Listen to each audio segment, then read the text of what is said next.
വരാനിരിക്കുന്ന റംസാൻ വിഷു ആഘോഷങ്ങളെ വരവേൽക്കാൻ 10% മുതൽ 40% വരെ ആകർഷകമായ ഓഫറുകളുമായി നിറം ഫാബ് ഒരുങ്ങിക്കഴിഞ്ഞു. റെഡിമെയ്ഡ് വസ്ത്രങ്ങളുടെ അതിവിപുലമായ collection, gents, ladies and kids വെയറുകളുടെ അതിവിപുലമായ ശേഖരം, വിശാലമായ കാർ പാർക്കിംഗ് സൗകര്യം. ഈ ആഘോഷകാലത്ത് നിങ്ങളുടെ ഷോപ്പിംഗ് കൂടുതൽ സന്തോഷകരമാക്കാൻ ഇന്ന് തന്നെ എത്തിച്ചേരൂ.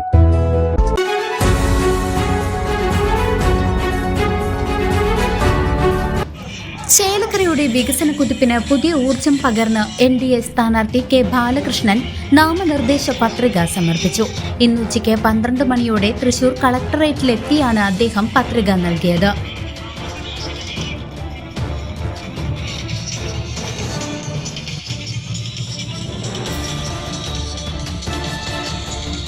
ഗുജറാത്ത് മുഖ്യമന്ത്രി ഭൂപേന്ദ്രഭായ് പട്ടേലിന്റെ സാന്നിധ്യം ചടങ്ങിന് രാഷ്ട്രീയ പ്രാധാന്യം നൽകി.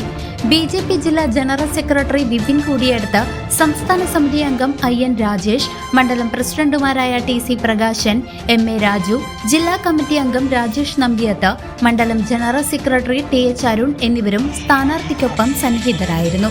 ചേലക്കരയുടെ സമഗ്രമായ മാറ്റത്തിനും വികസനത്തിനുമായി ജനവിധി തേടുന്നുവെന്ന് പത്രികാ സമർപ്പണത്തിന് ശേഷം കെ ബാലകൃഷ്ണൻ പ്രതികരിച്ചു. വൻ പ്രവർത്തക നിരയുടെ അകമ്പടിയോടെയാണ് സ്ഥാനാർത്ഥി കളക്ടറേറ്റിലെത്തിയത്. CCV news, Chelakkara.